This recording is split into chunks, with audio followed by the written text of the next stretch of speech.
lot of nuts! What's going on, hyenas? It looks like Valve just announced the brand new Steam GameCube. It's the brand new Valve Steam GameCube. And before any of you professional doctors in the comments say something, yes, if you can tell by the sound of my voice, I did get a new fridge. It was provided to me by GamerSupps, and you guys can get 10% off with my link in the description. Also, I'm sick a little bit. The doctors say it's the first case of abnormally large testicular-based throat bad. I'm gonna be honest, I feel like everybody agreed that once video game consoles became cubicle, that we had peaked. Like, there was no more justification for like trying any other shapes.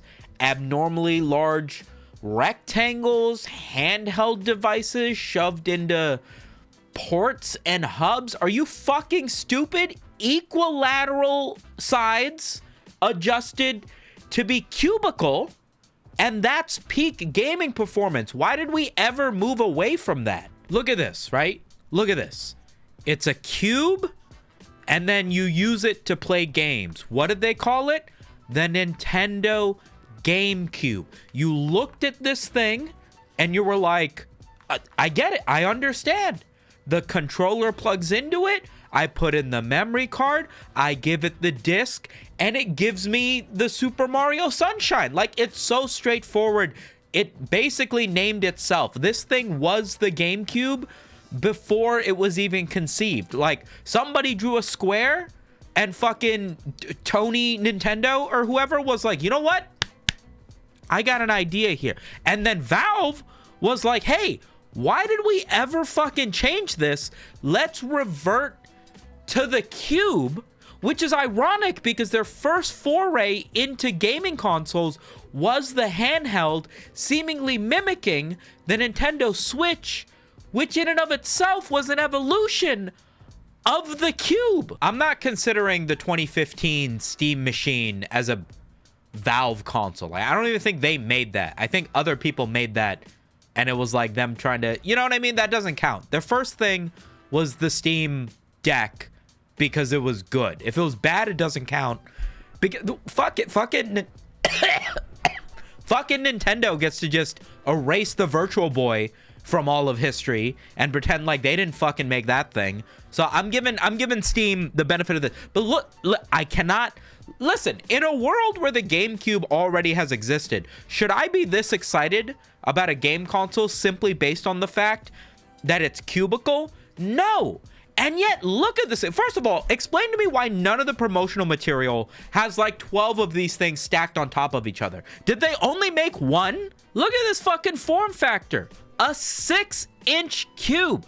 I feel like if you bought 6 inches of fucking tungsten, people would be equally excited about this thing.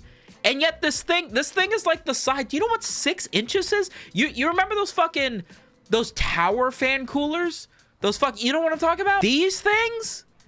It's like this was a cooler for a CPU. This is what air cooling, this is what people were like, oh, you don't need liquid cooling, just get one of these and then it'll be loud as fuck. And then everybody bought into that propaganda. You should be using liquid cooling, by the way. I'm not backing down on this issue. But the fucking entire console, CPU, GPU, it uses like a shorty M.2 SSD, but you can use a full-size M.2 SSD and RAM that you can replace. Full-on laptop grade upgradeability in this thing is a little bit more volumetric than this guy. What the fuck? This is a screen grab from the One Guy, One Jar video. Now, doing a little bit of backtracking, I've been able to reverse image search the yellow and green banding of the lid of this pickle jar, and I believe it to be this Mount Olive bread and butter sliders, which according to my research is roughly 3 inches from edge to edge.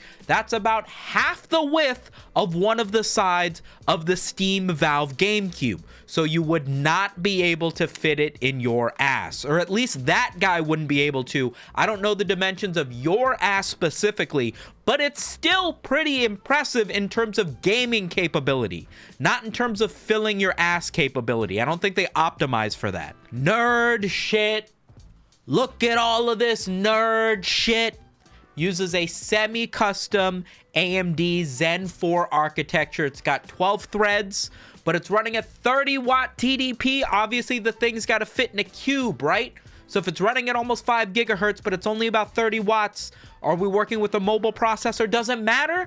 No, because it's fucking gaming. It's a custom OS. It doesn't need to handle video encoding or other 3D bullshit. And if it does, it's going to be 3D loaded on the fucking RDNA 3 fucking GPU that it's got in the thing. That's the thing handling most of it. Listen, this isn't supposed to be a small form factor PC, right? Although it is probably capable of doing that just fine. The idea behind this guy is that it's supposed to be something you can buy off a shelf because you're too stupid to build a computer. Could you build a small form factor computer? It would be a little bit bigger than 6 by 6 inches. It'd probably be a lot bigger even if you went with micro ITX, right? But you could probably just buy this straight from Steam, stick it right in front of your TV, plug it in, and everybody who's like, Xboxes are so easy, PlayStation 5s are so easy. You could accomplish that with the Valve Steam Cube and get to PC gaming. I feel like this is a valid competitor. Like with the handhelds, it was like, this is a powerful portable PC experience, but you need to kind of be able to stream it from your computer for some games if you want really high-end bullshit, right? Everybody's talking about Steam Deck capabilities.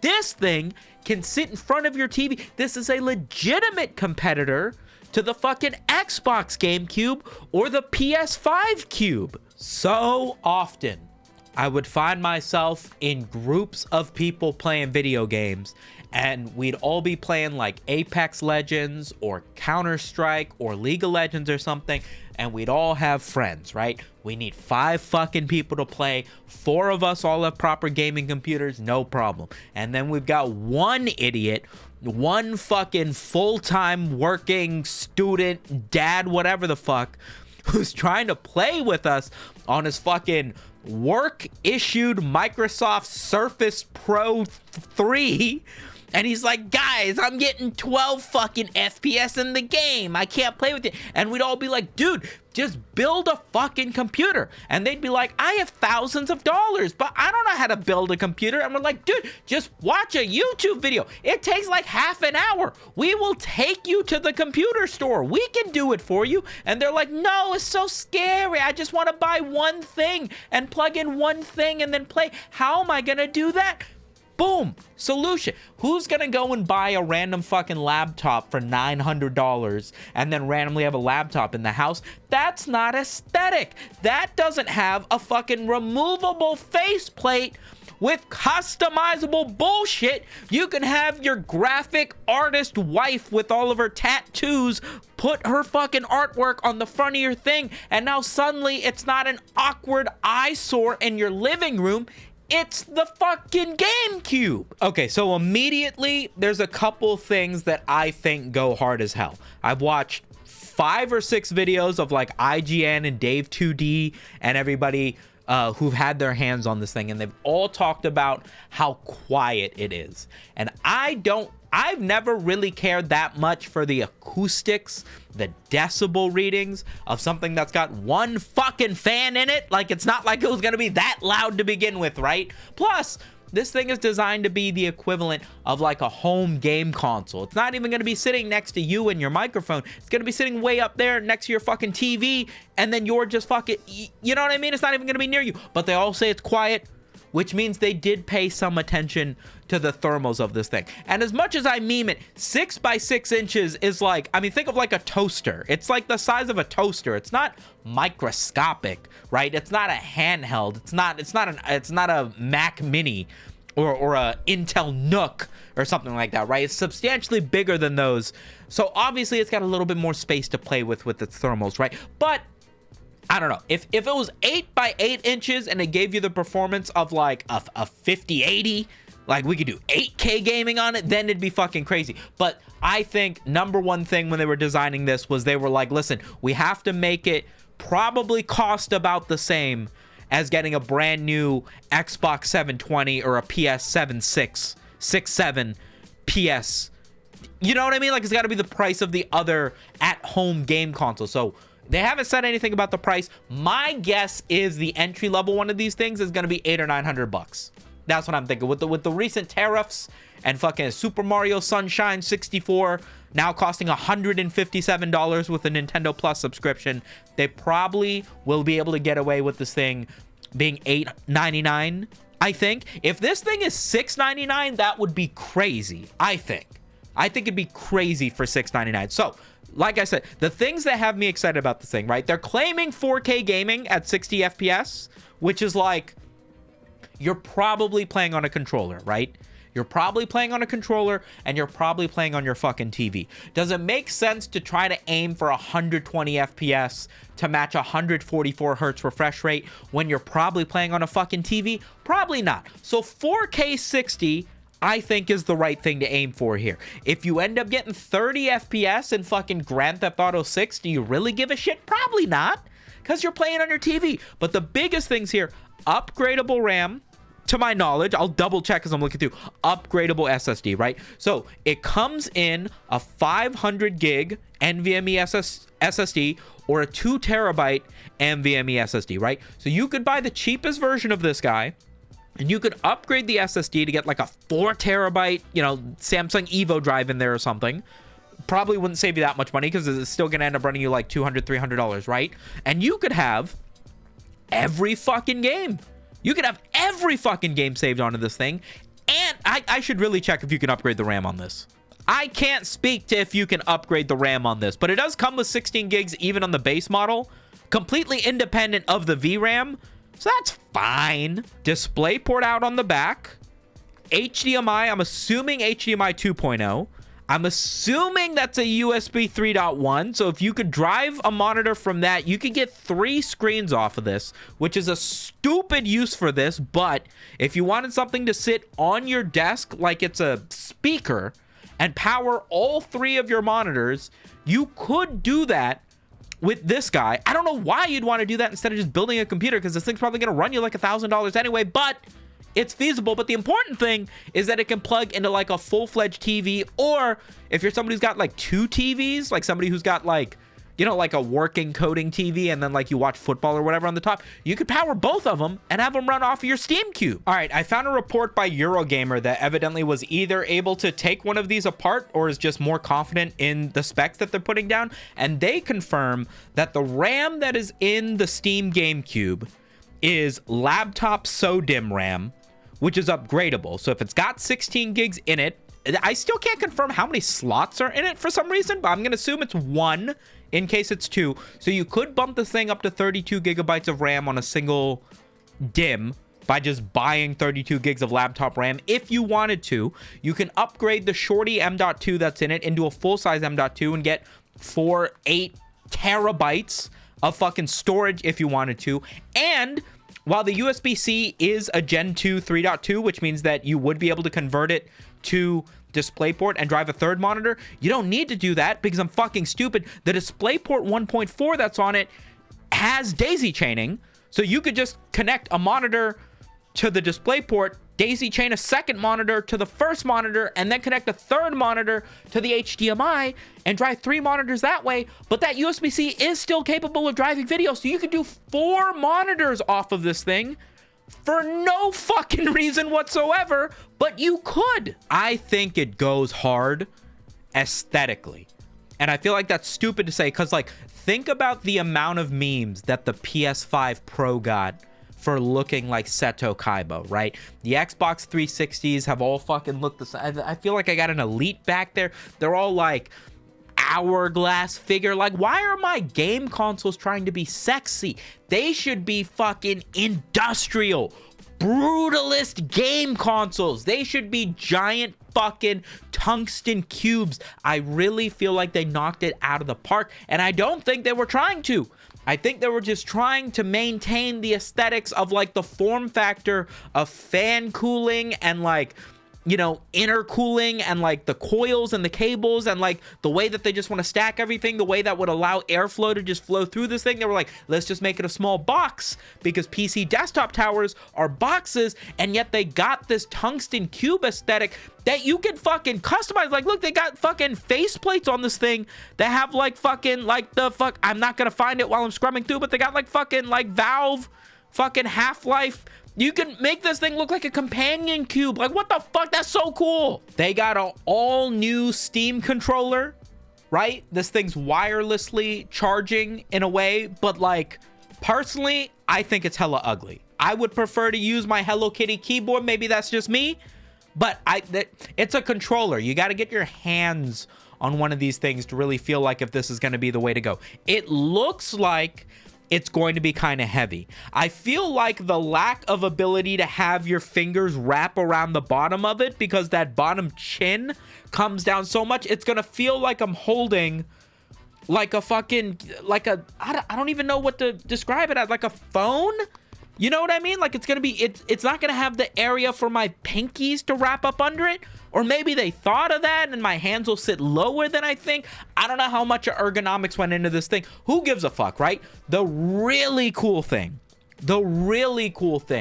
is the Steam Face Cube. You guys have seen all sorts of VR headsets. I feel like you either are a virtual reality guy or you're not a virtual reality guy. It's either something that you're like, this is going to revolutionize everything, I've got myself a Meta Quest or an Oculus or whatever, or you're not and it feels like a whole gimmick, right? I feel like the Steam Frame, which I'm dubbing the Face Cube, I don't know why they didn't call it the Steam Face Hugger, is like, it's the first one of these VR headsets that I feel like is almost designed to be customizable. Like, it's a little bit, what's the word when you can like swap pieces? Modular. Like, the entire front part of it is the lens. Like, it's got the screens and it's got everything that the VR is other than the battery and the speakers built into this front thing that like clips off of it. So the entire harness, the speakers, the battery and everything, the battery's like on this back part of it, is its own thing. So if you decide I hate the way this fits on my face, you can just fucking 3D print, or a third party could make a separate one, get a bigger battery pack if you want something that's heavier because you're using it for 14 hours a day or whatever, and you can just clip it into that and it can have upgraded speakers, it can have upgraded batteries, it can have different shit. You can't do that with the Apple one or the fucking Meta one. Like, you just pay a ton of money and just accept that that's what the experience is like. And this thing has a processor and storage inside of the actual device so that you don't need a computer. You could just buy the headset, download your fucking strip club VR experience to the headset, and then fucking goon in your living room without a PC. This shouldn't have been possible before we got flying cars. There's two things that have me excited that this might be a great product. It's the only reason that I'm contemplating buying the Steam Face Cube, right? The first one is the fact that it's completely wireless and it doesn't feel like they did it as a gimmick, right? I've got, what is this thing? I got like the first generation Windows mixed reality headsets, and the combination of how much cabling this requires and the fact that it still needs to be plugged directly into my GPU for me to use makes it a frustrating experience. A VR headset that is going to be designed by Steam, who I trust to make this hardware seamless with the software experience, which it needs to be immersive, right? For VR. If it's not immersive, like, you can't deal with 30 FPS, you can't deal with stuttering frame rate, get that shit out of here, right? It's got to be perfect. They have a wireless adapter that has a dedicated 6 gigahertz signal that is purely for video streaming. So if you're using this thing to game and there's other stuff going on that connects to the internet, that's on its own running Wi-Fi from your main Wi-Fi. But the video signal specifically is tied directly from the headset that you're using to this wireless adapter to give you a seamless streaming experience to what you're seeing in your eyes, which I hope means that this is going to be an uninterrupted, seamless signal, despite the fact that there's not going to be any cables connecting you to your computer, which is Pog. The second thing is this foveated streaming situation. Basically, it's going to perfectly render only exactly what you're looking at with your eyes. So it's going to say, hey, the rest of this shit is going to be like a FOV focal blur, like a bokeh effect, where we're not going to dedicate processing power to hyper rendering everything around. We're going to see exactly what you're looking at from your eyes. And from the videos from the guys that I've been seeing on YouTube, they've had simulations over at the Valve headquarters where they've dimmed out everything you're not looking at and then just had the part that you're looking at actually with color. And they weren't able to they couldn't tell. It was fast enough that they couldn't tell that they were dimming out other shit by tracking your eyes. That probably means it's pretty fucking good. The Face Cube and the GameCube both have a micro SD card slot, which at first I thought was kind of stupid and gimmicky, but I guess micro SD has come far enough that maybe the read writes are fast enough that they can actually use that for real-time gameplay. But I think the actual reason that they included micro SD, like I understand why they put it in the headset, because they want this to be a standalone thing. Like, it's got a Snapdragon processor. It's designed to be able to run on its own without a PC. So obviously it has to have some level of storage. I think the reason they did it on the GameCube is because they use a micro SD card slot for game storage in the Steam Deck, right? So I think they're thinking, hey, you've probably already got a bunch of your Steam library in your Steam Deck. Guess what, dipshit? Just take the fucking micro SD card out of that, plug it into your GameCube, you're done.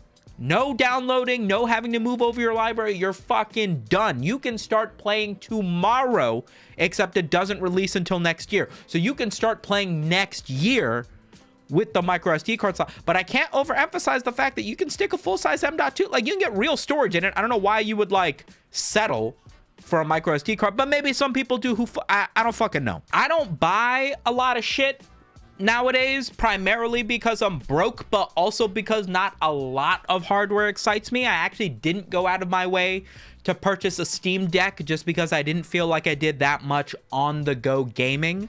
But it did excite me thoroughly to see the capabilities of that handheld console, that portable PC style, like that level of functionality that you could fit in a backpack. I think there is still this major gap between console gaming and PC gaming that can be bridged by something like the Valve Steam Cube.